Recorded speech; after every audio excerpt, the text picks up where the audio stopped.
Attention, citizens of fair Gotham. Welcome once again to Bat Minute Beyond, Chunkz of the Joker.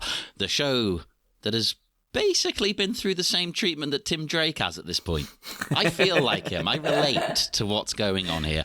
I am one of your hosts, John Parker. And I am here as the co-host with the secrets that are mine alone to know. So we'll talk about some other stuff because I can't talk about those secrets. I was going to say, you can't tease us like that. I need to know your secrets. No, you'll never. I'm going to pull a Brittany Murphy and don't say a word. I'll never tell. Oh, come on now. Tell me about your sex life. We've got the three film references in the opening 30 seconds. It's pretty impressive. Did you even introduce yourself, or did I cut you off again? I always do that. No, well, I'm not on the ground in case people aren't up to speed. I should hope they know anyway. And as usual, we are joined by a very special guest, a returning guest from, I was going to say long, long ago, but it's hard to judge time when you do shows like this. I don't know. It was a while ago. We are joined once more by Chelsea Stardust. Hello! I'm so happy to be back. Thank you for having me. When was the last time? I'm trying to think. Oh, well, again, I don't... time? What is time? What is it? Yeah, it's irrelevant. I remember distinctly that it was Bruce by the graveside in Mask of the Phantasm, because it was just like, the most like emotionally distraught scene of that whole film. It's like, oh my god, yeah, it's got really deep into the feels. It's like, he must give Chelsea something like lighthearted next time. Well, yes, it was. Nope. I can see it on here. April 7th. 2023 is the last time. There you go. Oh, so it's actually not all that long ago in comparison to some other. We've had guests that have been like seasons apart and stuff. Yeah, but it feels like a long time because doing this show does make time sort of irrelevant, as we said, and we've got the other show we've been doing. So, we're I've missed you. I'm happy to be back. Hey. Well, you are here to talk about. Let me see if I get this right. I've got it right so far, and I'm always paranoid. Chunk 9. That's right, yeah. So that's minutes 41 to 45, I believe. The Chunkz, plural? I know, singular. The chunk starts with Batgirl battling, and it ends with Barbara burying. Ooh. I did have questions. It's the same person, perhaps. I did have questions though for the end when they mentioned like we bury the Joker's body, and I'm like, but who buried the Joker's body? Because I don't know if Bruce and Barbara were burying that body. Also, it was like, Alfred, we got a job for you. You definitely get this is the best clip. I literally have the best clip of the whole movie that I get to talk about. I got very lucky with how this worked out. Yeah. This is definitely the best 5 minutes. Sorry for everyone else coming in to do this. I got the best 5 minutes. I'm so stoked to talk about it. I agree. Last week's 5 minutes and then this week's, that's just perfection right there. Or not just the best 5 minutes of this movie, but some of the best 5 minutes of the whole DC animated universe. Arguably, this scene, because this is a doozy. This one. And it's but I should ask you though, before to set the scene, as it were. Chelsea, what's your history with this film and also just Batman Beyond in general? Oh yes. Well, I'm a huge I grew up with Batman the animated series, so this was let's see, so Batman Beyond, my husband actually had to refresh my mind on it because it's been so long since I've seen Batman Beyond, and because this came out in 2000 and. Where was I? I would have been in high school. So I wasn't as, I was still a big fan, obviously, but I haven't seen this movie probably since then. So revisiting it was really special. And I couldn't remember. I was like, wait, why isn't it? What happened to Batman? Like OG Batman. I was trying, so my husband had to fill me in. He's like, oh yeah, well, let me give you the whole history. I was like, oh yeah, right. Okay. Now I know where we are. And I forgot the amazing voices. Obviously we have Kevin and Mark, but there's so many in this movie too. So that was really exciting to and of course, like Dean Stockwell it was very exciting to revisit that. And of course, this section was my favorite. And I actually rewatched the movie before I looked at which clip you sent me. Hey. And I was so excited. I was like, yes, this is awesome. They were the only 5 minutes you wanted. You're like, oh, the rest of it's terrible. Forget it. Yeah, no. Although that's the thing, though. So we've talked around like the heavy censorship that this film faced when it was first released, and this chunk of 5 minutes is like one that was like most egregiously altered. But we'll get to it in a little bit, to like what they changed and stuff. But like do you remember if you saw when you saw it back in the day, if it was the censored version or if it was like this uncut version? Oh, because they're very different, very different. I don't know. I can't speak to fully remembering, but which version I saw. But I loved this. Oh, this is like, once this got out, like this just became the default version now. Like it's There's weird. No turning back. Yeah, the original release and stuff is actually like that. That's almost like gold dust now. It's like, oh, if you can't track that down, you can't get a copy of the original cut version of Return of the Joker, even though that was the official release for like years at the time. It's just kind of gone out of vogue now. Because why would you want the censored one when you have this? You know. But before we get into all that, though, we do have also too like.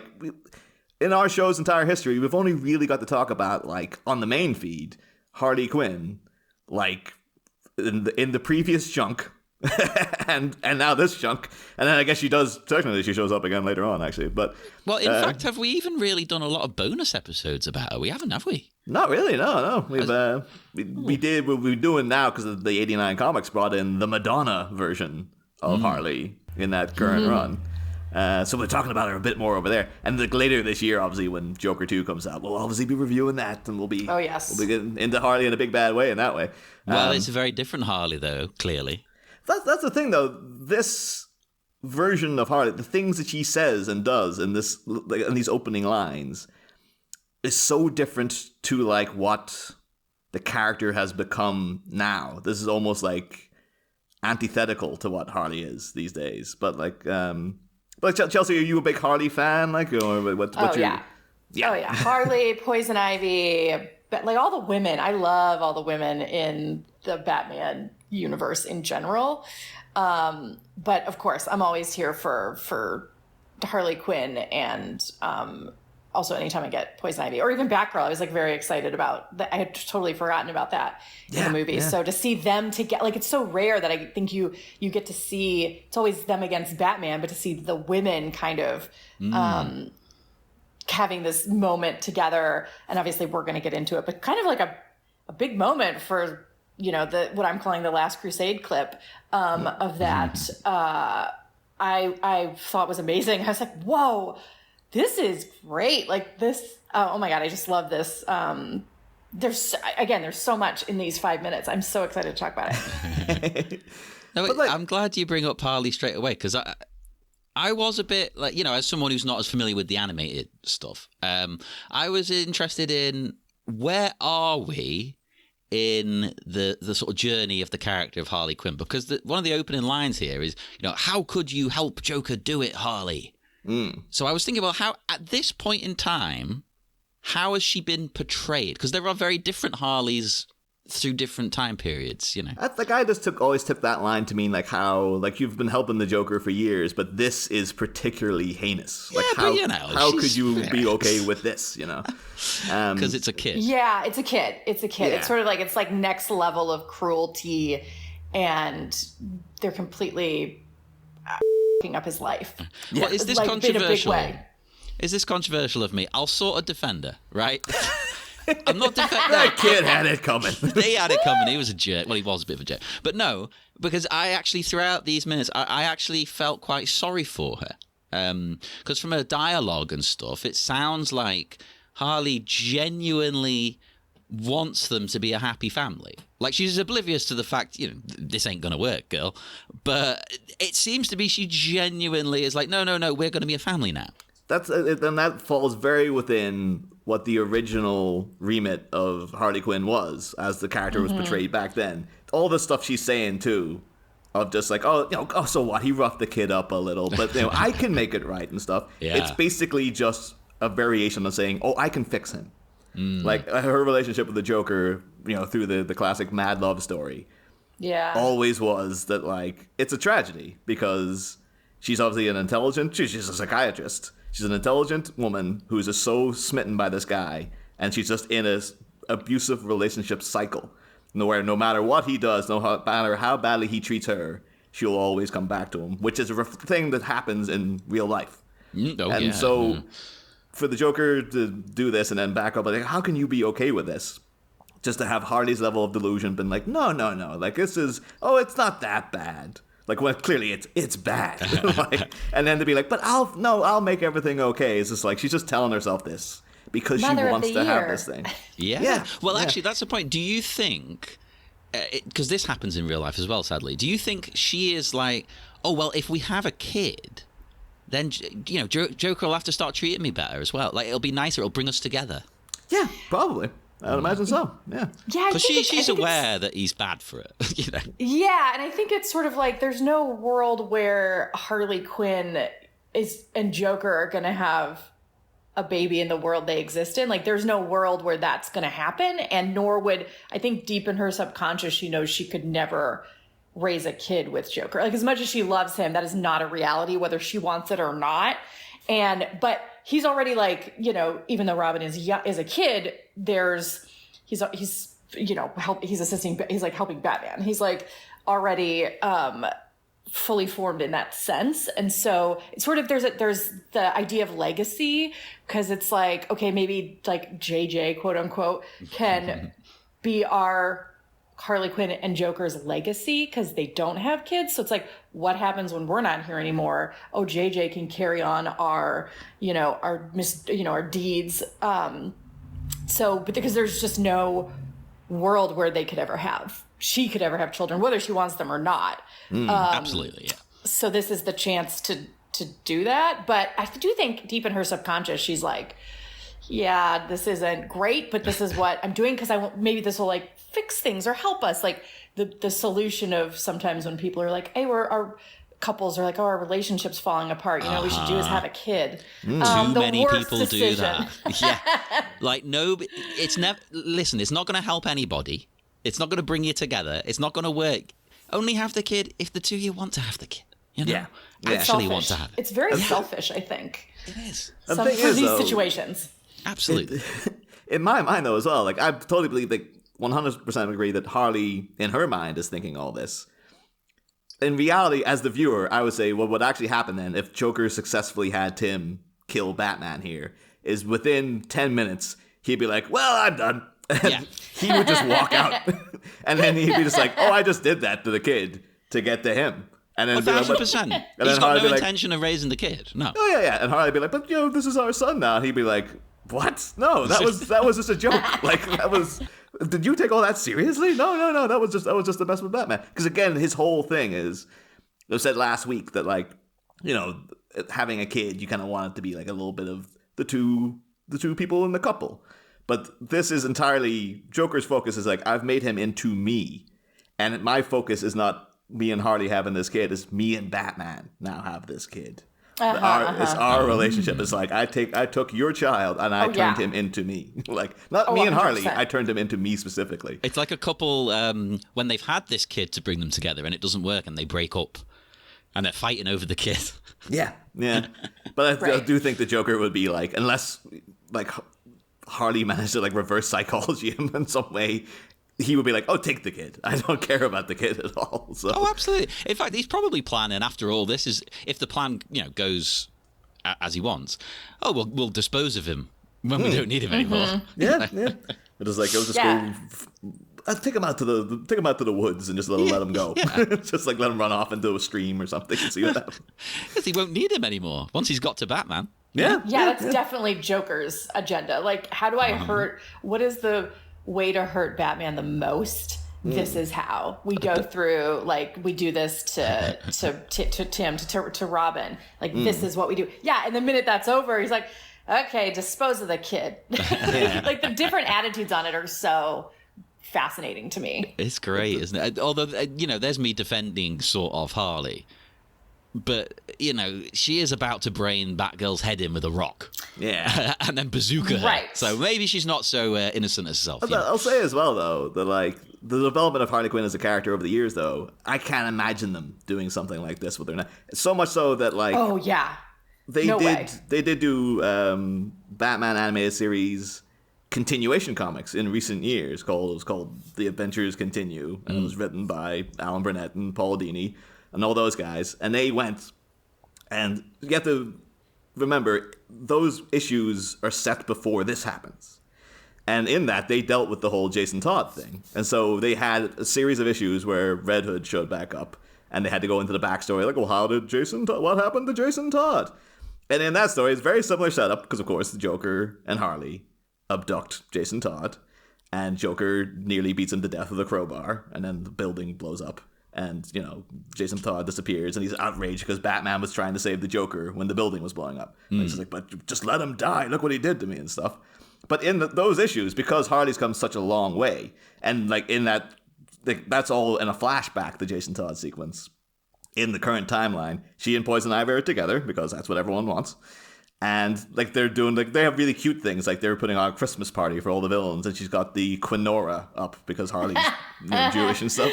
Amazing. But in the flashback, when Joker starts beating him with a crowbar, she's like, what the hell are you doing? You can't do this. It's like, this is way too far. And he's just like, oh, come on, get out of here. Why do you think I was just going to give him, like, a little love tap and then let him go? No, I'm going to kill the kid. And Harley's, like, outraged and has to get dragged out by the goons. And Batman finds her outside, and she's, like, volunteering to help go in and stop the Joker. Which is then the things like that, in the continuity of the character in this universe, later on, this scene occurs. So it's like, I think even now, because of the character of Harley now has become sort of a much more heroic, and, she stands for various different things to various different people.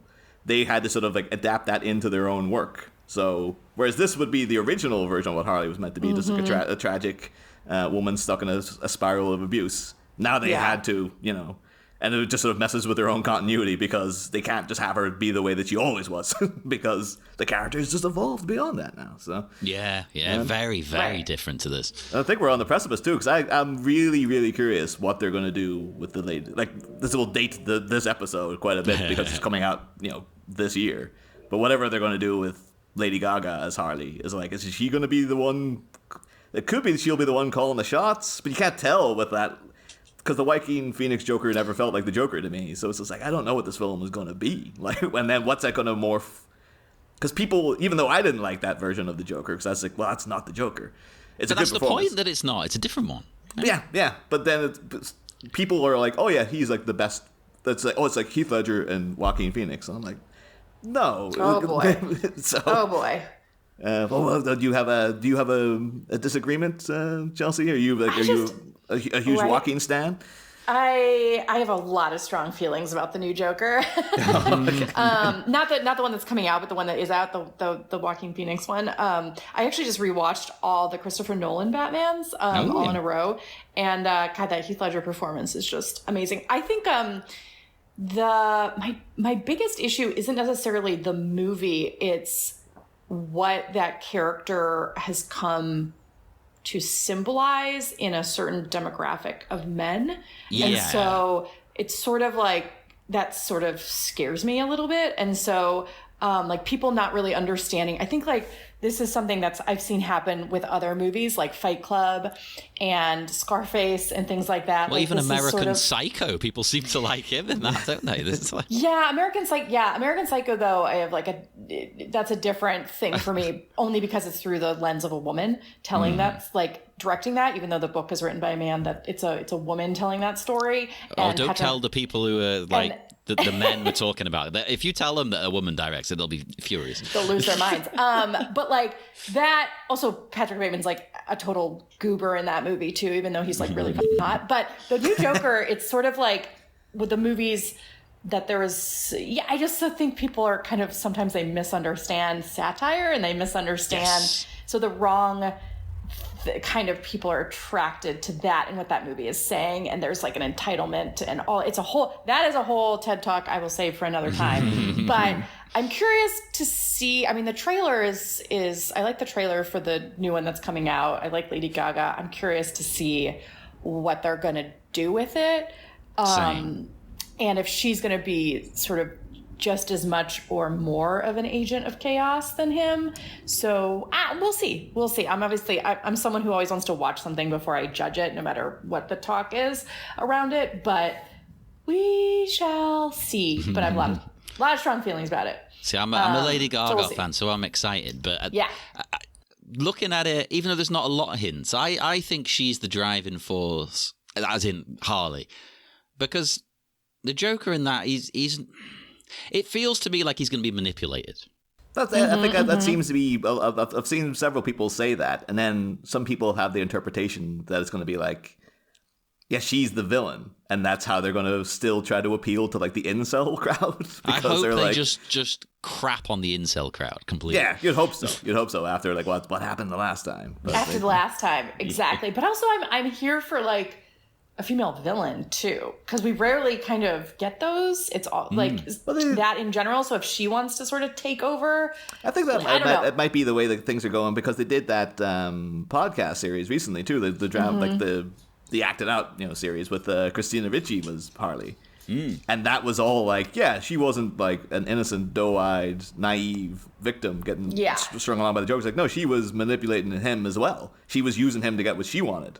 And so, like, I think that might be where I would imagine that's where they're going to go with Lady Gaga as well. Like, that's the way the character's developing, going from, victim to, like, heroine, basically. Of like, oh, yeah, reclaiming my freedom, et cetera, and now slowly morphing into, like, no, she was worse than him the whole time, kind of thing. So, it's an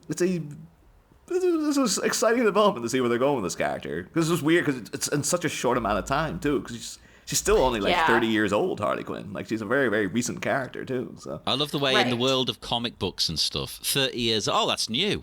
Any other media, you'd be like, it's ancient now, Jesus.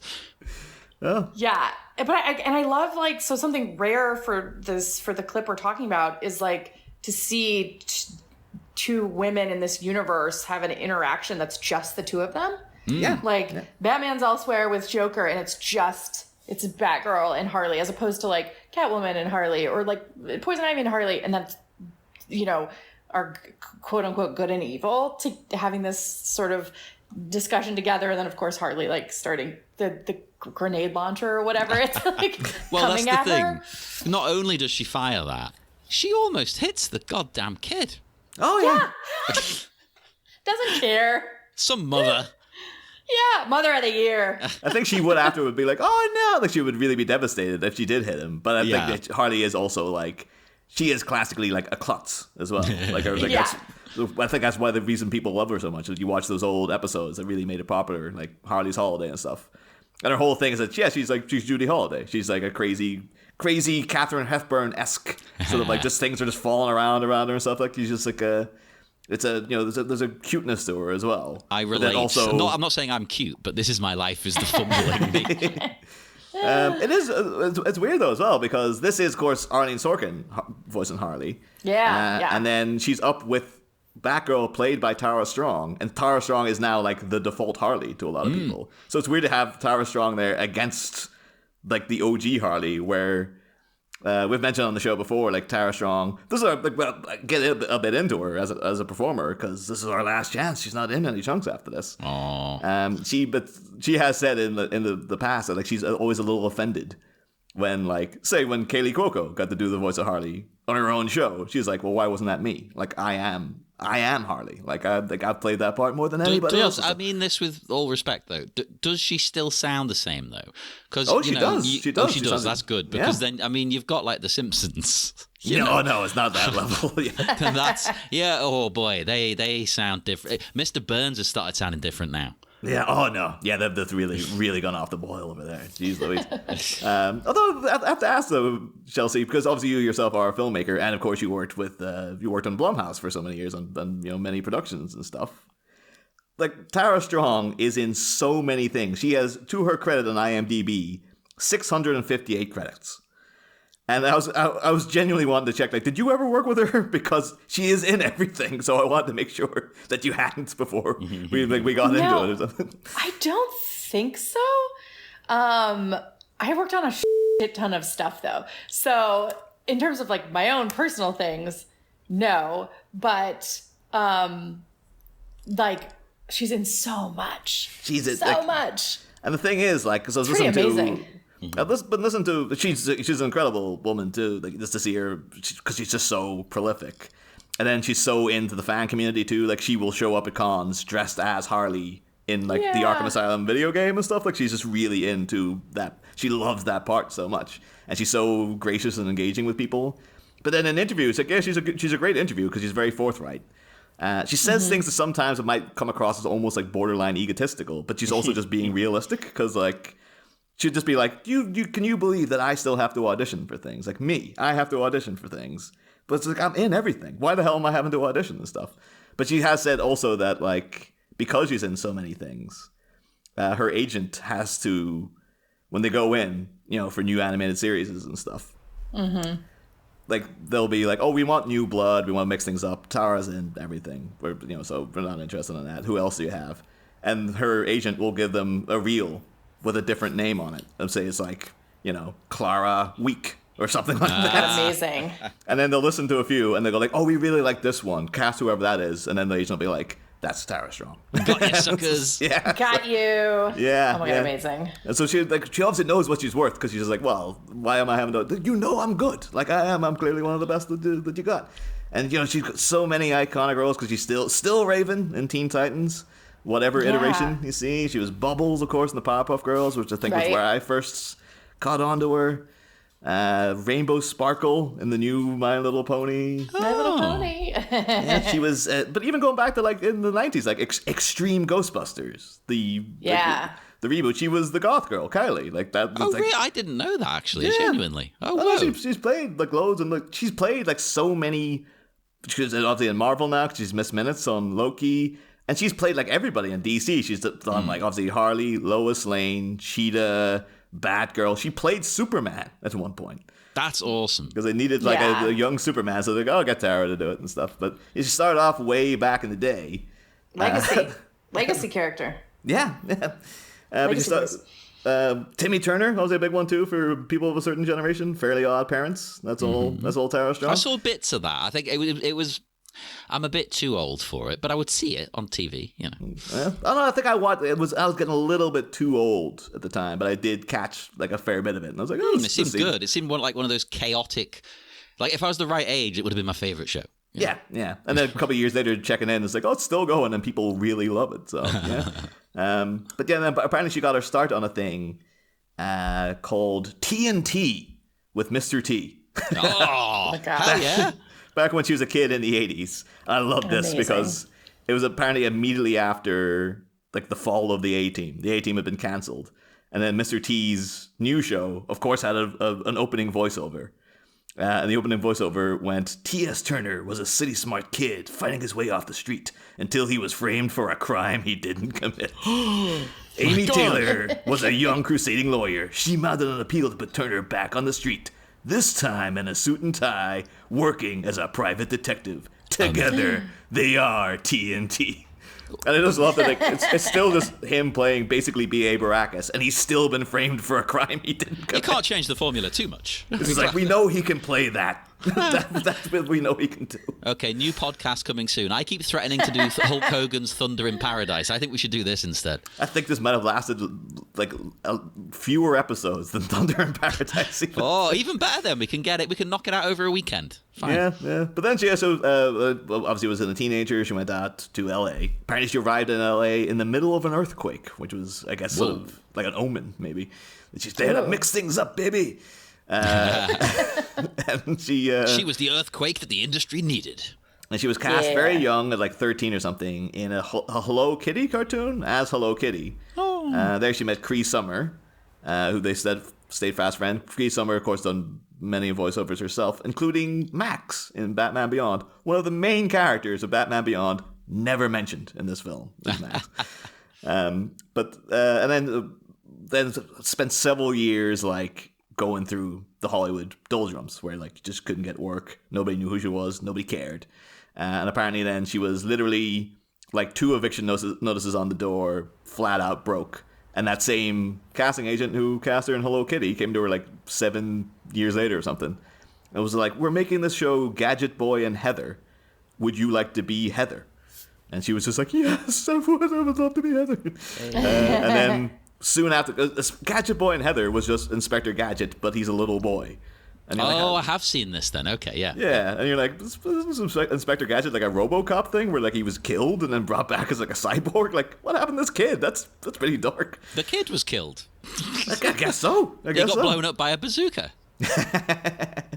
But then, soon after that, I think she mentions that like within like the same year she booked Powerpuff Girls, 101 Dalmatians, because she did like voices for like the animated series of that.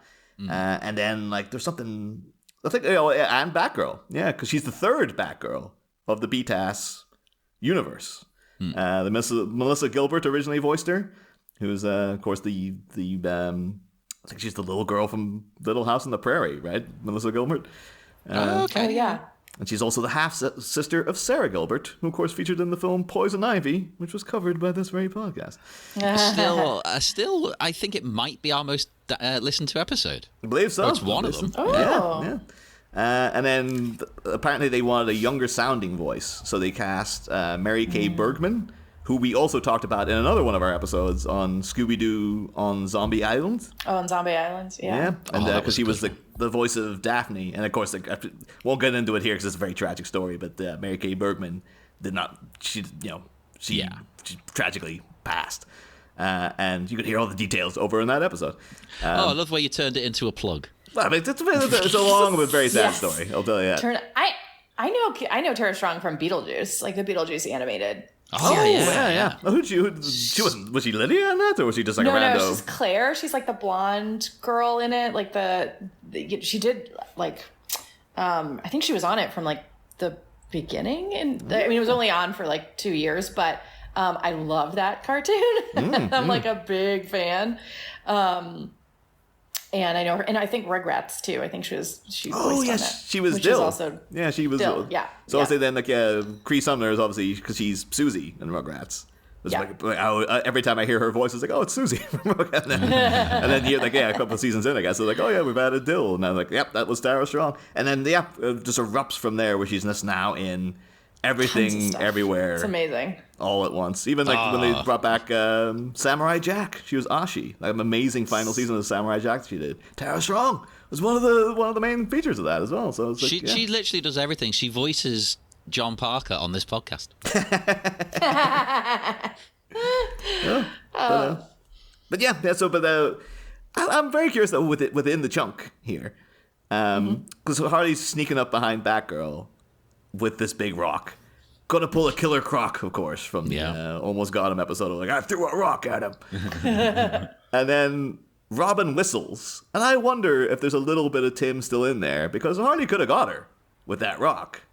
Wow. But then his whistle like maybe it was a little sliver of Tim creeping through. Well, for sure. We see at the end of the chunk later. There's some Tim in there. You know, he can't fight it. The old him is fighting off the new one, and the new one's trying to fight off the old one, you know? Yeah. And just the internal struggle. But I think that's all that he can, like, manifest in that moment, is that. I think they have their little fight together. Every time they cut to him, though, is so just like, Jesus, what did they do to this kid? Like, it's the way he's staring. Like, it's the blank stare. He looks more like they're hyenas that Harley and Joker the pinprick pupils. Yeah. Too. Yeah. Oh God, it's so disturbing. Like, that's actually a great call, though. He reminds me, now you've said it, of the hyenas in like Lion King. Lion King. Oh my gosh, yeah. Yeah, it feels like they've just, they've basically turned him into more of a pet than a kid. Like, they're like, we just destroyed him, basically, and turned him into, like, something we just like, just put his bowl in the corner, and then there we go. Sort of robotic, in a way. Yeah. I wonder if they wanted to show the process, and they're like, no, that's too much. Because what does he do? They show a good amount of it. You get glimpses. It's very... full-on intense. It's not just warping his mind. He's like physically screwing him up as well. Oh yeah. Yeah, he talks about like Joker talks about the shocks and the serums. I'm just like, Jesus, this poor kid. And then it's always the things that like your mind fills in by itself that are the most disturbing parts, because Joker never said, at no point does Joker ever say, like, I was asking him, like, I did this to find out who you were, Batman. But when he mentions, like, oh, and then he started telling me all this stuff. Yeah. I think it's more chilling is that, like, Robin just started telling him things just to see if he'd let him go, if he did. Like, that's more, like, horrible to me than Joker actually doing it and going, like, tell me who Batman is. It's more of Robin out of desperation was like, I'll tell you whatever you want and stuff like that. Oh, no, 1,000%. I think you're on the money as well, because, like, Joker... He reveals, you know, we don't care about jumping around these chunks, by the way. He reveals, I now know who you are. But it never feels like he's using it even as a weapon. He just kind of, he has it dangling there as a little bit of a jab. But it's not like he sought that out. Yeah. It's not a big thing to him. It's like, oh, okay, you're Bruce, cool. But to the viewer, it is. Yeah. Because all of a sudden it's like, what? Oh my gosh, he's calling him Bruce. He knows. Yeah. He knows. And he seems a bit disappointed. Well, I kind of laugh at that now. Yeah, he does. He's like, oh, just this rich guy. Yeah.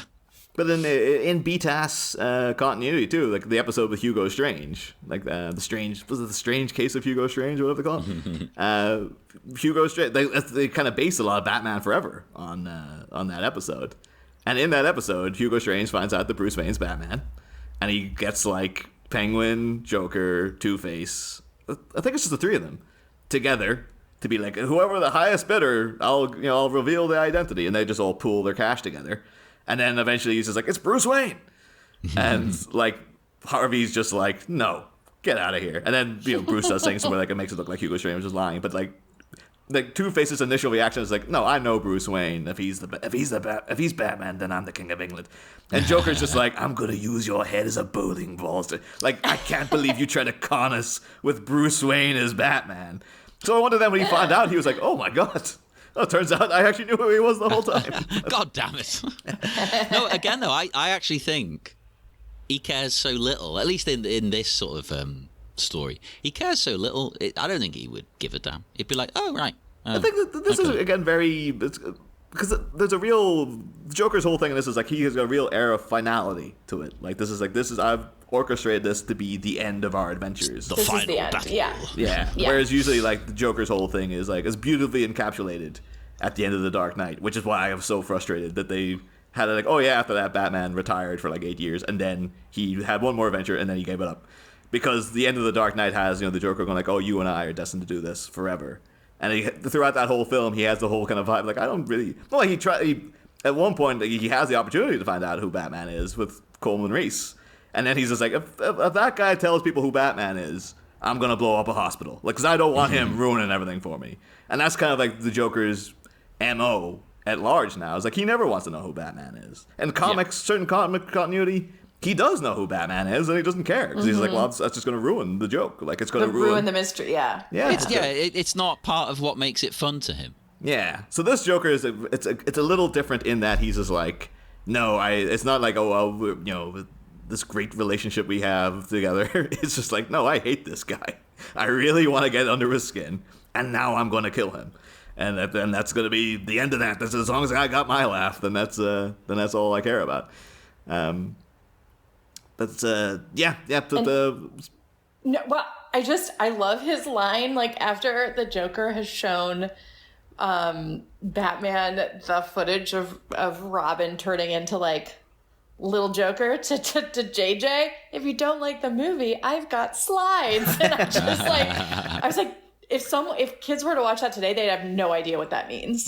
Like, they'd have no idea what the slides. What's a slide? Oh my God, I was just thinking about that. I was like, oh yeah, they'd have no fucking clue what that means. Yeah, it's nowadays Joker be putting it on TikTok or something. The kids with their social medias.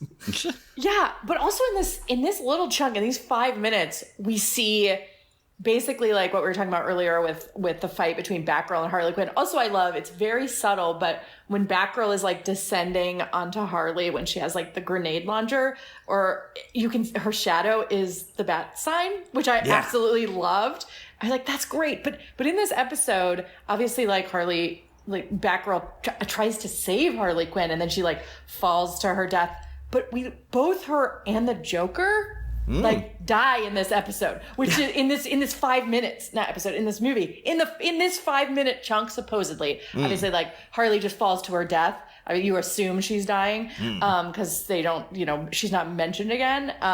We get at the end, though, when Dee Dee's grandmother shows up. Yes. We'll get to that at some point. Apparently, that was Paul Dini's insistence, because Paul Dini obviously created Harley Quinn, loves that character, and was devastated when they said they wanted to kill her off. I loved that when I was like, "There's no way she's dead," but you assume that because it's pretty like, rewatching it, I was kind of shocked. I was like, "What?" Yeah, and then to see. Obviously, poor little JJ. But the Robin that's left in him doing that, able to sort of kill the Joker. I was like, wow, there's a lot in here that's happening. It's kind of amazing. It's just it's the sheer intensity though as well of like, Joker. Well, to get into that movie he puts on, because we have like our family memories. And just, always has to be a shtick with this guy. Always has to be a monologue. We see there, he's obviously got his little table full of trinkets. Part of me was a little disappointed because, I don't know if you're aware, Chelsea, but in Batman '89, of course, the great scene where the Joker is turned into the Joker, where he goes to that plastic surgeon. And he takes off the bandages, and the guy's going like, "Oh, but you see what I have to work with here." And it cuts to like all these tools, like these really horrible looking tools he's got on the thing. Those are props from Little Shop of Horrors, the Frank Oz Little Shop of Horrors. It's the same exact things that Bill or Steve Martin has when he's using them on Bill Murray. And of course, Bill Murray's part was originally played by Jack Nicholson back in the Roger Corman. So it's a little ongoing joke. I really wish they had kept the same exact tools on this table. Yeah. Oh, yeah. That would have been even better. Why didn't they do that? They need someone like you working on these. But then we see what he got there. It looks like it's either toothpaste or super glue. There's a toothbrush. Maybe he was brushing Tim's teeth with super glue or something. Like that's part of a joke or something. Or he's got some sort of. There's a thing next to that looks like, I don't know what the hell. It's like this long thing, but it's got like a little thing to wind up at the side. I have no idea what the hell it is. Like, terrifying. Apparently the Joker's a smoker. He's got a cigarette on. He's a midnight toker. He's a midnight. Oh, there you go. He is a midnight toker. It's like burning the midnight oil. He's like, I need something to relax over here. Yeah. All the censorship too. I'm genuinely surprised. They're like, you have to take out that cigarette. Well, these days you're not allowed smoking in things, are you? It's a bit strange. Not that I'm pro smoking. I'm not a smoker, but it's not quite the good guys. Well, yeah. Even like not they don't even guys. like the villains smoking now, and it's. I'm not going to be one of those people complaining about, they're ruining, no, they're not. But it's just a strange choice. Like, you can't even show the bad guy smoking. I think I have seen things. No, it starts slipping back in, I think, in the name of realness. So I think I'm pretty sure I've seen, like, Kristen Stewart smoking in things. Oh, good. The subtle censorship that's happening. I think in Love Lies Bleeding, there's bits of her and her, what do we call the other lady who's in it? They're smoking like crazy. Kristen Stewart smokes a ton in that movie. However, I don't think that's a studio movie. Yeah, that's true. Yeah, they can get away with it. Yeah. That's not. Yeah, it's the studio movies that are way more specific about those rules and that stuff. And even in some television too, you'll see that. Yeah. Well, actually, yesterday, as of recording, I watched Die Hard with a Vengeance again. Oh, yeah. And it's on Disney Plus these days. In the UK, I don't know if it is. They didn't take out like him trying to smoke or something? No. But I just thought it was interesting. The only sort of content warning at the beginning, up at the top on Disney, the only content warning is for smoking. Oh, wow. In a movie that's quite violent, and all. It's no, we'll just warn you about just the cigarettes. Amazing. But yeah, also on the on the table, there's a half-eaten donut. Oh, that's a crime. You can't leave half a donut. There's a wrench. There's a whoopee cushion, and then a plunger. The whoopee cushion's my favorite bit. He has to keep it silly. Yeah. Even though there's piles of pills everywhere. But there's also some sort of residue on the plunger. I was like, what the hell is that used for? Like, what's he been plunging? What's he been plunging? Ooh, I don't want to know.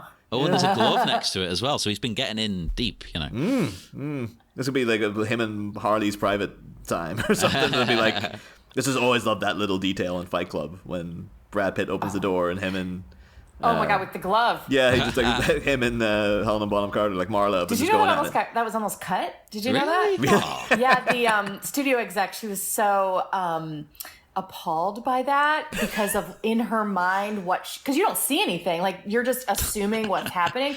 That they like managed to keep it in, but she wanted it out because was so disgusted by it, and they're like, "You're just making it.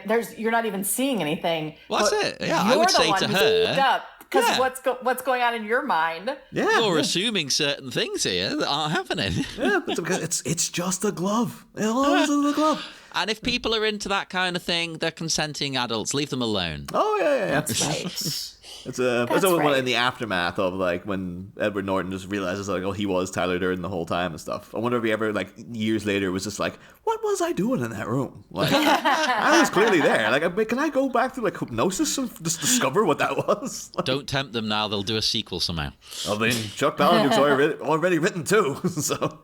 Oh, I forgot about that actually. Yeah. But then diminishing returns, unfortunately. Wow. So might as well get into, because this is the big chunk though that was so drastically altered for censorship purposes. We've never really gotten into why specifically. Some guests have come on going like, well, it was obviously because of Columbine was why this film was altered.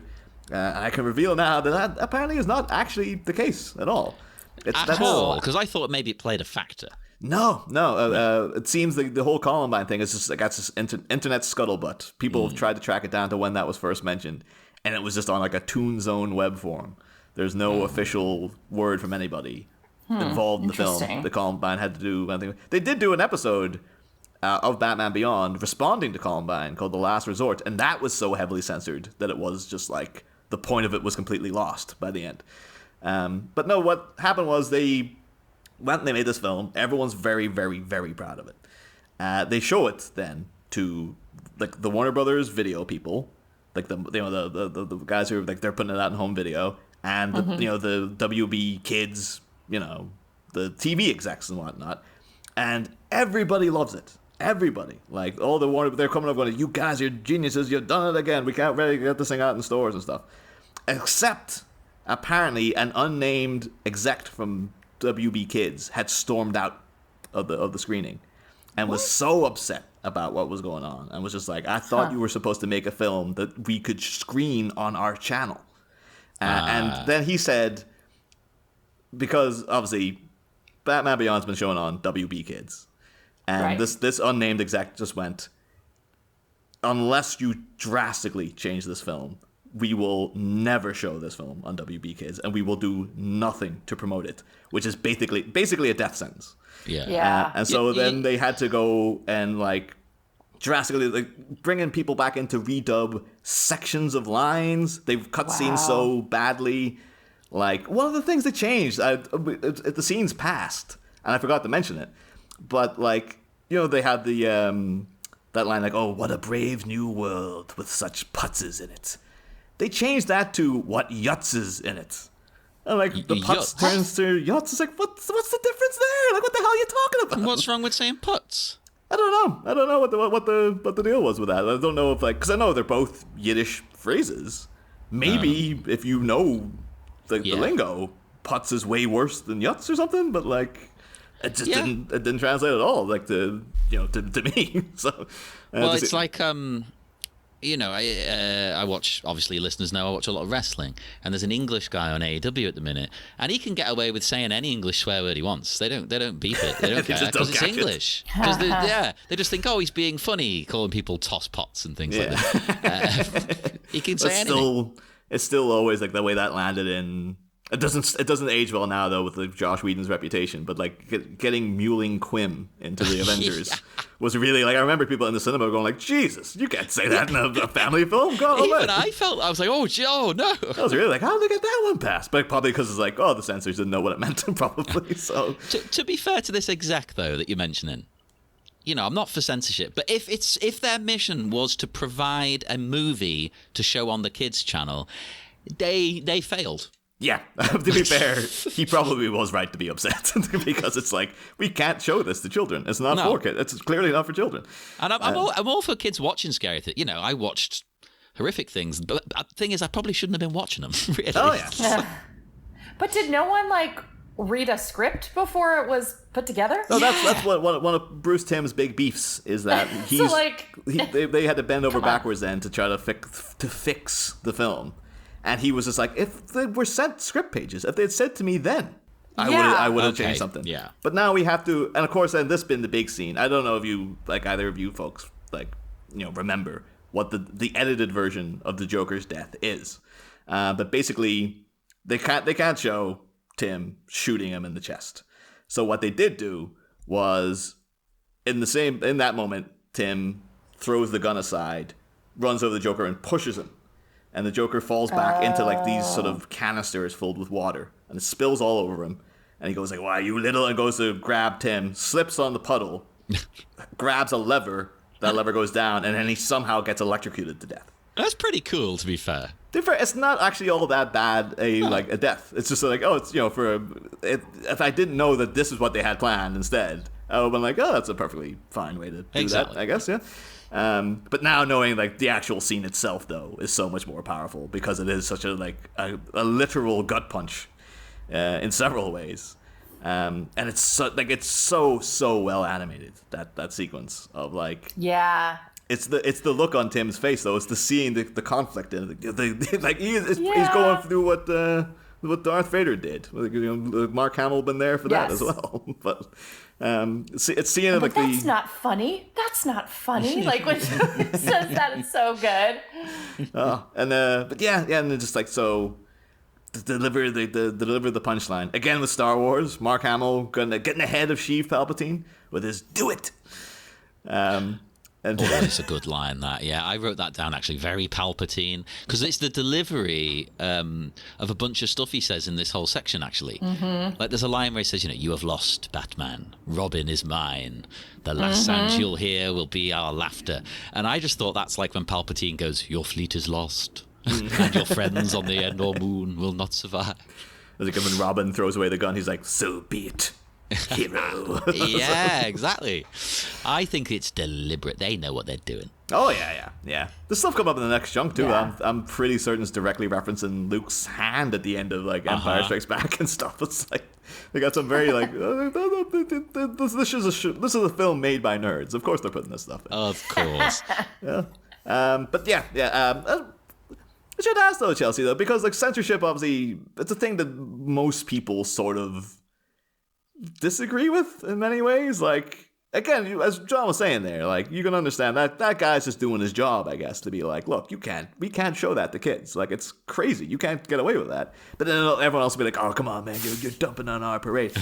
But as someone who works in the industry, have you ever had to deal with censorship in any of your own films or anything you've worked on? Have you been because again, you work in the horror field a lot. Yeah. So I feel maybe you're just oh, I see these assholes all the time. Yeah. My note is read the script. Yeah. Don't have us waste time and money on something. If they would have done their due diligence, this happens a lot. I think people just don't read the script, and for whatever reason. So that's clearly what happened with this. It's you make all the resources available, and then they're like, "What have you made?" It's what? Wait, what? Are you kidding me? Or not everyone's on the same page.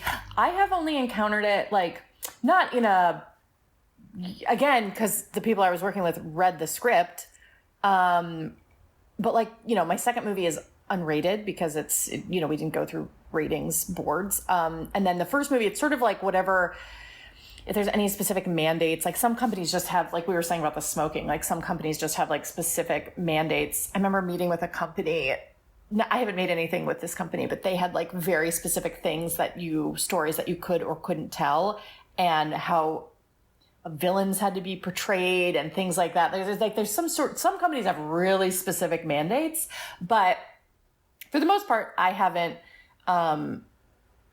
encountered too much. If anything, it's for budgetary stuff. Hey, we can't if your movie has snow and fire and children and animals, okay, well, we got to talk about, we can't afford all those things. So we need like that kind of stuff. But in terms of censorship, I'm very like anti-censorship in art. And so even like smoking to me is like part of is censorship. Absolutely. But luckily I haven't encountered it too much. But again, with something like this, did you like clearly didn't read the script and now because they're the execs, they can say, well, you need to go back and fix that. Like nowadays, I think stuff goes like the scripts go to marketing even. So now, I mean, it might have been different back then, but marketing even looks at the script and they're like, we can or can't market this. And that could dictate whether the movie gets made or not. Well, we've talked about a similar thing already on this show. Batman Returns, where they clearly weren't paying attention. They just went, "Oh, Tim, yeah, do what you want, Tim. Do what you want. Whatever you want."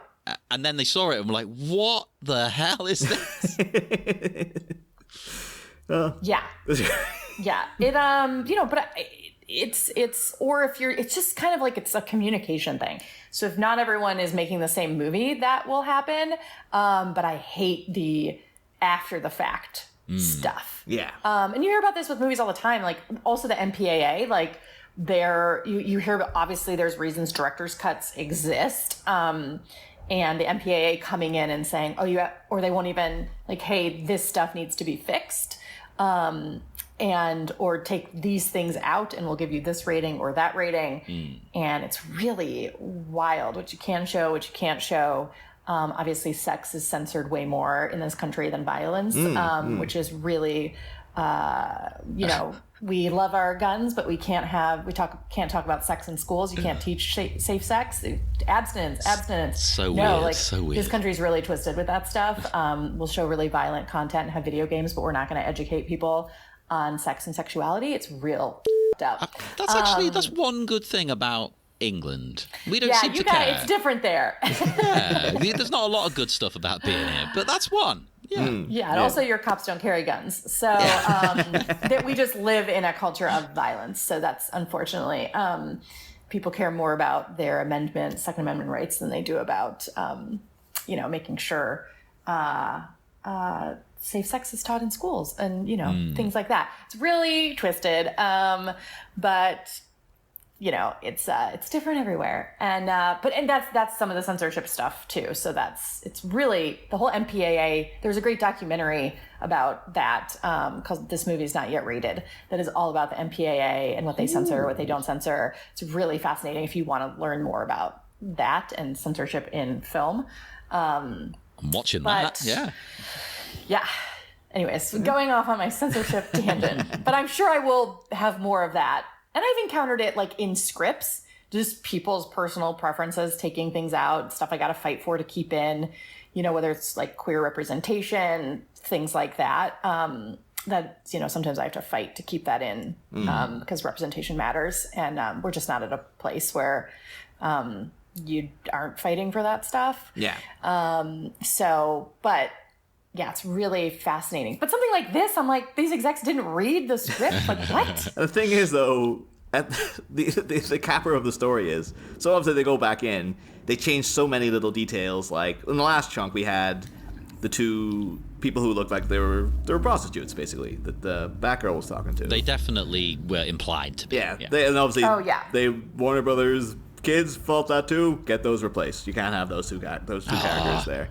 But it's meant to be Gotham, But even in this, right. like one of our first minutes, of course, in Batman '89, is of course was it Timmy or Jimmy? You called the little kid going around, but then there's that woman who's very basically a hooker coming up and going like, "Hi, honey." Like, yeah. I never spotted that until we did the show. It's like, oh yeah, there's like a prostitute. And like the opening minute of Batman. But yeah, even like within this chunk as well, the line like, "I'll begin with how I peeled back the layers of the boy's mind." That had to be replaced. That was replaced with, "I'll begin with how I affected young Robin's makeover." Oh, did they think that the peeling word made it sound too physical, even though it's not? I think, to be fair, it does sound harsher. Like, I peeled back. It sounds like a prolonged psychological torture. Like which it is. Yeah, I love that line too. And it actually might have been physical, looking at some of the implements on the Oh, table. no, definitely. I think it definitely was. Like, I think like he literally bleached his skin. He literally did all like, you know, it's not makeup on him. It's like, no, he turned his skin that color. Like, it's even I wonder though if they hadn't. I don't know if you're aware, Chelsea, but this is like the debut of a redesigned Joker, because obviously in the later stages of the animated series, do you remember he had the black eyes? Yeah. All that stuff. I wonder if they had kept that design. It would have been like Tim was like, oh yeah, he like injected his eyeballs and turned them black or something. Or like, how far would they have gone with that design? Right. Yeah. Yeah, but and all this stuff had to go in because obviously the score's been mastered, and then they had to go to Christopher Carter, who did the music for this. Yeah, we're re-editing, so you gotta re-edit that music. Oh my gosh. And so that apparently nearly like killed him. Basically, was trying to. Yeah, like, I'd just be like, no, do it yourself. yeah, well, that's what he's getting under contract, I guess. Maybe he's just like, or I guess you want to stay in good graces with people. Well, so you're like, that's the problem, because okay. you know that if you do stuff like this, like you're part of like a family almost. They'll get you back again and again. Oh, totally. Yeah. I mean, that's why Tara Strong keeps getting like everyone knows her. They're like, I'll get Tara, and I love her. But then after all this, and they come out and they're like, look. Here we go. And apparently even at the end, Paul Dini, Bruce Timm, they were all like, no, we're happy with this. We're happy with the censored version. It's fine. As Paul Dini has said, like, there's some things in there I wish, we had just done from the off. And it allowed them, because they had to go back in and, like, touch things up. There were animation mistakes they were able to go and fix and stuff. And they're like, oh, yeah, we were quite happy to be able to go back in for some of it. And then after all that, went back to the WB Kids. And they still didn't show it. They were like, no, we're not showing that. Oh, come on. And so that's why I've landed on video with no fanfare. And then just died a death. And everyone, they were just like, it happened with Mask of the Phantasm as well. Like, we've been through this before.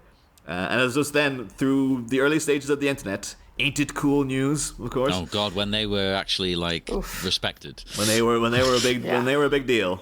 They were having interviews with these guys, and like the rumbling started to circle around of like, there's an extended cut, there's an uncut version of this film, and then I just got all the internet chatter going. People in comic book shops, everyone talking about like, release the torture demanded cut. it, release it. It basically was like an early version of the Snyder cut, and then eventually like it got to such a fervor, and like it was a couple of years down the line that Warner Brothers was just like, yeah, sure, just take it. They just threw them the bone of like, there you go, there's your uncut version, but didn't promote it at all.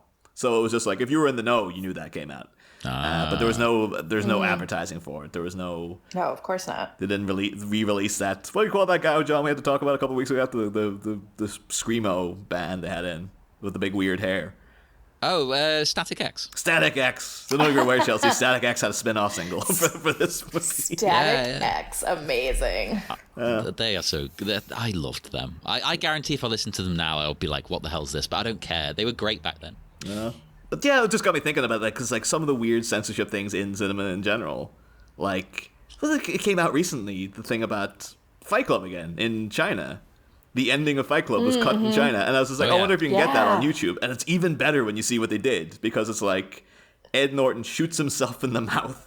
It just freeze frames, and then this music from like 1970s TV, like something from like the A-Team or something kicks in, and it's just all like insane. The police, from a clue left by Tyler, managed to find and dispose of all the bombs. Tyler went to a mental institute, and he was released in 2012. It's like, this is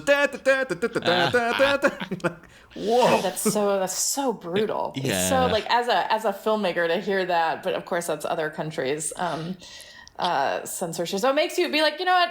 Censorship here, not so bad compared Yeah, that's to the other thing. It's all places. relative, right? You know, China, there's some good stuff about China. This isn't one of them. Yeah. But I think it happens. I think it's, I was reading about it happening in real time, though, because it was a written interview. But just like, yeah, also you would feel it yourself, Chelsea, like, someone messing with your stuff. And like way back in the early 2000s, David Lynch did an ad for PlayStation. Yes, I love this. Welcome to the third place. And it's very Twin Peaksy, because they're going in. It's basically recreated the Black Lodge, and there's a guy in a suit with a duck for a head. And I think he was been interviewed in Empire magazine, and they're like, yeah, so little references there to Twin Peaks, and it's in black and white, like a Razorhead. And David Lynch was like, no, it's not. And they're like, yeah, it is. It's in black and white. And he's like, that ad's in black and white. It's like, I filmed it in color. It was color corrected. And they're like, it was released in black and white. And you could, in the interview, he's like, what? Oh, I can't believe that. Like, he's really going ballistic. Because they found, after the fact, they messed with his thing. Yeah, and don't mess with it after, talk about this while he's making it. And plus, this is David Lynch, someone who notoriously is like, no, I do the edit, I do the cuts and things. Leave that to me. Don't screw with him. I just wonder what David Fincher was like. I can imagine if he showed like Ed Norton and Brad Pitt like the Chinese ending of Fight Club, they'd probably just laugh. But I wonder if David Fincher would be like, "That's an abomination. How dare they?" kind of thing. Like, how could you do that to my film? I did think of a censorship thing. I didn't think of it because it's not physically the movie, like inside the movie. But my movie, my second movie, when it came out on DVD and Blu-ray. I don't know if you're aware of this, but when it came out, the movie's called Satanic Panic, and in Walmart, it is the slipcover only says Panic because Walmart will not have anything that says Satan or Satanic in their stores. So it became like this kind of like variant that people sought out because now when you like lift off the slipcover, it says Satanic Panic, but they had to make separate distribution had to make separate slipcovers that only say Panic. So it's shelved as P for Panic instead of Satanic Panic. But Walmart specifically won't have anything in their stores that has anything to do with the devil. And so people like sought it out. It's actually very hard to find now. I think because people all the time are like, oh my God, I found one. And I'll get like Instagram tags and stuff.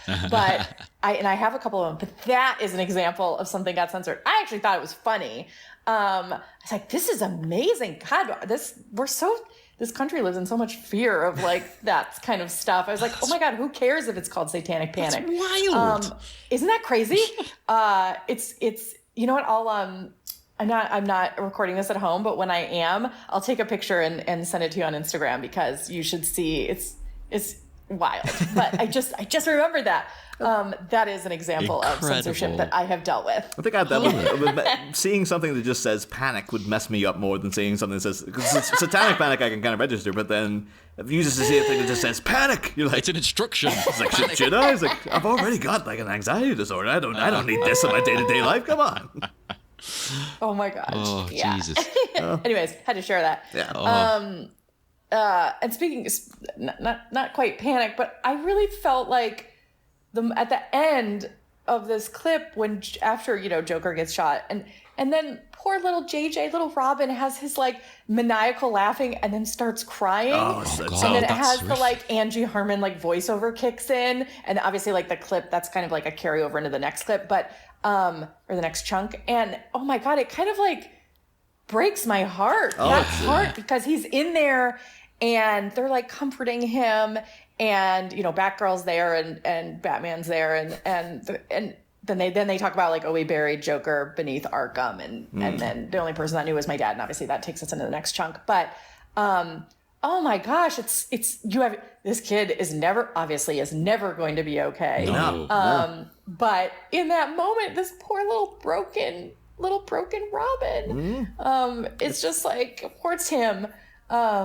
It's really, again, I got the best 5 minutes in this movie, and that, oh God, it's just, it kind of blows my mind in a way, but it just totally broke my heart, and I just want to love him and comfort him and be like, it's going to be okay. We're going to try our best to help you. So I love the fact that it's Barbara who goes in to like give him the hug and stuff, and Bruce is just like, because Bruce is Bruce, he just has to kind of stand there. He's a man, Part of me wishes he just become over and he's just like, murder one, and just slaps the cuffs on Robin. It's like, yeah, go into jail, kid.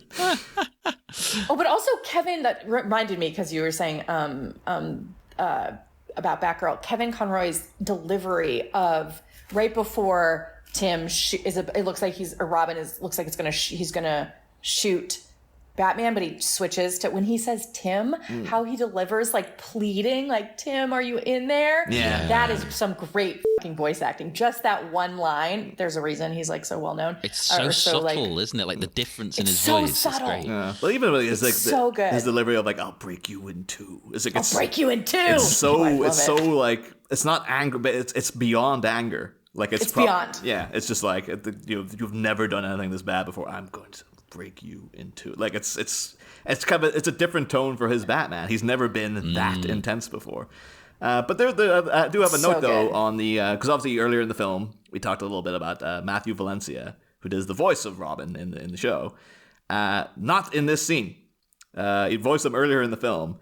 But that's one of the things I wanted to ask you while you're here, Chelsea, because you might have experience with things like this. So Matthew Valencia was like a 13-year-old boy when they made this.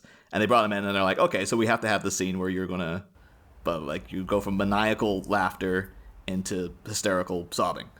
And, like, it was always just like, oh, it just didn't work out. Andrea Romano, the actual voice director of the whole show, she's the one doing the voice in the scene. She stepped in. And then to hear Matthew Valencia nowadays, he's just like, yeah, I just couldn't do it. Like, I literally was in there trying, and Andrea was giving me everything. She was really good. We did take after take after take, and I just stormed out because I was like, I can't do it. And I think he seems to try to imply it's because it was just a teenage boy thing of like, I can't cry on mic in a like. No, I'm not comfortable doing that. No, to be fair, I think a lot of teenage boys would feel the same because that is a bad thing.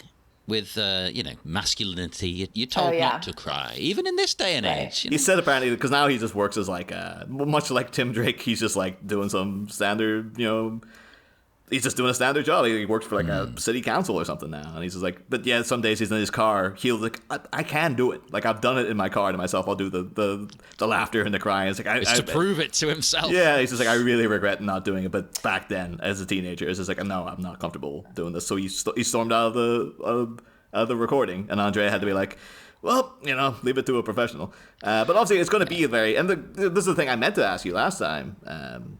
Chelsea, because obviously you had a very intense scene with Kevin Conroy pouring his heart out to his parents' grave and stuff, and then you got this Andrea Romano having to do with like a very sort of intimate, very sort of like sensitive kind of like scene with like a like a child actor and stuff, but like you as a director, like what would be your approach to these type of things? Because it must be a very like some people show up and like, yeah, we're just here to have fun and we can do this, and hey, Mark Hamill showing up as the Joker, it's all gravy. But then sometimes you have to get into like, now we're gonna get into some emotional stuff and it's gonna change the vibe of everything and stuff like that. Like how do you approach these kind of things yourself in your own work?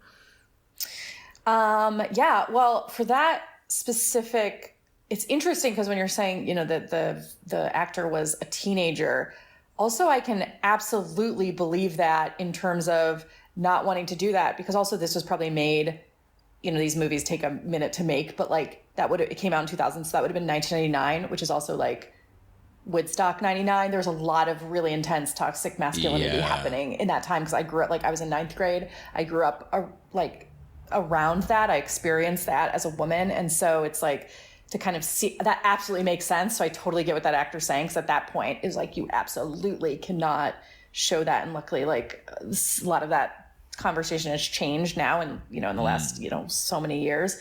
So I absolutely get that, that he was like, I can't do that, but also kind of works that it's done by somebody else, because he's not he's not Robin in these he's moments. A different he's person, like a different person, so it works. But for me, I guess like, because I try to have a pretty chill, fun vibe on set, but in terms of like that kind of stuff, when we're in those scenes, I just try to work with my actors. Like, there's some emotional stuff in Satanic Panic when they're in the kitchen. Like that movie's batshit crazy. But then when Haley and Ruby are in the kitchen together and they have that scene where she's like writing all over her body and trying to like save her life. We specifically had a rehearsal for that and we talked through it all. So you're kind of like talking about the emotional event of the scene, but not, when you're in rehearsal, you're not at 100% necessarily. It's when you're there. Sometimes I'll do a closed set or a more intimate set. Like not every single crew member will be there watching for any sort of like emotional scenes. 'Cause obviously like for intimate scenes, you're in a closed set, but for something, even emotional intimacy, I think it's helpful to not have just all these people around watching. It's like, okay, who's the essential personnel that needs to be here for this moment? And and just make it so it's as much of the two, however many actors you have, could be more than two, together, without sort of all these other outside elements around them, to just create as much realism as possible for those moments, when you have the luxury and ability to do that. But that's sort of, if the scene has these intimate aspects to it, and it's not necessarily an intimacy in the traditional sense, nothing sexually intimate, you can kind of treat it the same way though. So it's like, let's do a closed set, let's talk about that. And in terms of like performance things, like getting people there, usually when we're doing like auditions and stuff, or if it's an actor I'm familiar with and know they can get there emotionally, but if I don't know, I'm going to try to suss that out in auditions. Like, I need to see their emotional range to know if they can deliver that. But the other side to that is, for my first movie, nowadays I don't want to know what people are pulling from to get to the emotional place they need to be, because I was privy to that once, and I was like, I don't know how many takes I can do, because I know this person is working through, like, I know what they're pulling from to get there emotionally, and it's like, how long can I let them live in that space? So I don't want to be privy to it now. I'm like, maybe I don't want to know what you're using as fuel for this moment that you need to be this emotional, because then it made me conscious of, like, you know, people reliving trauma. Like, if that's what they're pulling from, how long can I let them live in that space? So now I'm like, I don't want to know. I don't want to know what you're using to get here in this emotional moment, because you do whatever you need to do. Yeah. And once I have what I need, we're moving on. Yeah. That's an internal thing. Yeah, it's got nothing to do with you. Yeah. I think that reminds me of when the last time you were on, though, that scene with Kevin Conroy at the graveside. Like, that's Andre Romano. Yeah, we talked about that a little bit. Yes. Yeah, but we talked about that he's here too. He was channeling his basically, because he was in the closet at the time. It was just basically him sort of like asking for his parents' permission to come out, basically. And again, Andre Romano said, like, after the take was done in one take, and she's just like, I don't know what you had to go to get there, but just thank you for doing it, because that was incredible and stuff. But the fact that she was like, I don't want to know. I'm not going to ask what that was about. But you clearly went somewhere with that, and But just thank you for the work, Yeah, we got it. Let's move on. But yeah. I mean, like, so, like, just some minor notes I have here in terms of, like, I just love the little subtle detail in that. Obviously, this big spike goes into the Joker's chest. And he has that's not funny. And then he falls out onto his face, which kind of means, like, I guess that spike is going to go up through his body and come out his back. So you know, like when they mentioned they buried him, you know, he's dead. He's dead. He's dead. Not coming back. Oh, he is dead. Yeah, he's buried. He's dead. Yeah, he's dead as Dillinger. Actually, a scene they storyboarded and did one of the things they didn't put in the film, because they're like, no, that'll be too much, is Batman or Bruce Wayne in, like, the future going to old Arkham and looking up and seeing the Joker's, like, rotting corpse, like, hanging from the ceiling, and him being like, oh, so no, that's his body. So, like, what the hell is going on? That kind of thing. So that's maybe a step too far. Yeah. Yeah, because that was their thing of just like that. Like that. Also, looking at some random bits of film censorship as well. Like, I discovered some deleted scenes that people were like, oh no, you can't put that in. That's too much. And one was for, in The Mask. Jim Carrey's The Mask. There's that lady. Oh, yes. The reporter lady who's like, she was a big deal in the cartoon, but she's like, she just betrays him in the film, and then she's just gone after that. She just disappears in the third act. Apparently, she died. Like, they had a scene filmed where obviously there's a Peter Green the bad guy puts on the mask, and he's like, he's a big, all-powerful evil guy now. And they've got Stanley Ipkiss up above this printing press, like dangling him. And apparently what he did then was just took her and threw her into the printing press. And because he's got, like, the mask powers, all these newspapers came out with her face squished up to the front and going like, reporter mysteriously murdered and stuff like this. And they're like, no, we can't even put that in. We can't print that. Like, we can't even bring that out to show people. But now I'm like, I would have loved that scene. I was like, me as like, warped little gorehound back in the day. I'd be like, oh, it's crazy. Like, why wouldn't you put that in your movie? But they had to make the judgment call then and there. Like, no. I think That's quite extreme, to be fair. I think we're pushing it it far enough with this thing already, Right. Yeah. But yeah, I mean, like, I think because I know you obviously have to go as well, Chelsea. So I'm noted out for this chunk, Bo. But does anyone have any final words they want to say about this particular scene? I've got one note, which was just a thing I found interesting. I just thought it was funny that Joker hands JJ there the gun and tells him to deliver the punchline, considering a certain character we have now, who everybody loves punchline, right? That's just one of those things. Like, hey, kid, you like punchline, don't you? Like, oh. Well, I saw on Facebook they did like some picture of all the women. Dare I say they made them look a bit sexy, as they often do. But Can't help themselves. Everyone in the comments was like, "Why is punchline there? Get rid of her." It's just like the Simpsons was like, "Get that cat out of the way." Yeah, it's too soon.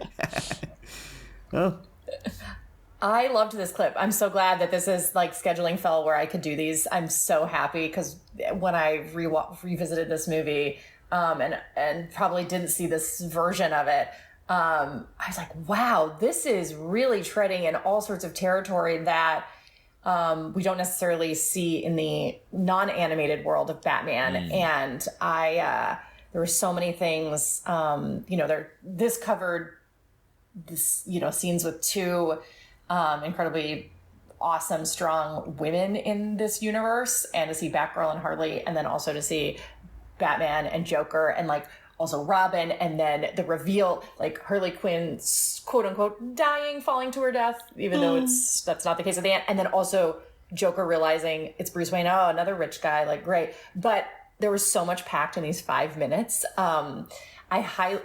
Obviously anyone who's listening to this podcast will have watched this movie, but if you haven't watched this movie, you need to seek it out and watch it immediately, because it is great. And I'm so happy that this storyline exists within the Batman universe on film, like in a form where everyone can watch it as opposed to seek it out from the comics. So, so happy I got to do this episode, and these 5 minutes. Yeah. So, yes, thank you. This was a delight. Oh, it was pleasure having you here as well, as it always is, Chelsea. So thank you for making the time. Would you like to plug anything that you've got coming up, or even just your social media, anything you want? Yeah, follow me only on Instagram at Chelsea Stardust, and I just directed a music video that will be coming out in September. That's all I can say about it. Oh. And then I'm in the process of producing a movie for someone. I can't say anything about that, but and then I'm getting ready to do my next feature, which I think will be happening this fall. We're kind of waiting to see how the IOXI strikes kind of shake out before we'll know. Honestly, we'll know in the next month or so. But that should hopefully be shooting in the fall. Whoa, loads. So yeah, a bunch of stuff going on. But of course, in the stupid Hollywood jargon of well, we can't tell you everything, but here's what I can tell you. So that's what I can share as of now. Yeah. Exciting. Check all of that out, everybody, when you can. And speak to us as usual on Facebook at the Bat Minute Listeners Cave, on Twitter /X. Jesus Christ, every time I say that, kill me now, please. That's at Bat Minute. Instagram is the Bat Minute, to differentiate us from all the other Bat Minutes. And check out our network, Sleepy Charlie Media, on Patreon for bonus content, and TeePublic for merchandise. So we will see you again in 1 week for more chunky action here on Bat Minutes Beyond. Next time, Mutiny on the Batty! A commiserating commissioner's clue-loaded anecdote sees us segue into a teenage interrogation and an amorous scene on a boat. It seems it's spawning season for a certain red herring, but his plans may soon be scrapped as he's confronted with a clown in his crib when the Jokers spring their trap. Jordan Price is certainly in for a Shanghai surprise next week. Batmites, same Bat Pod, different Bat Minutes.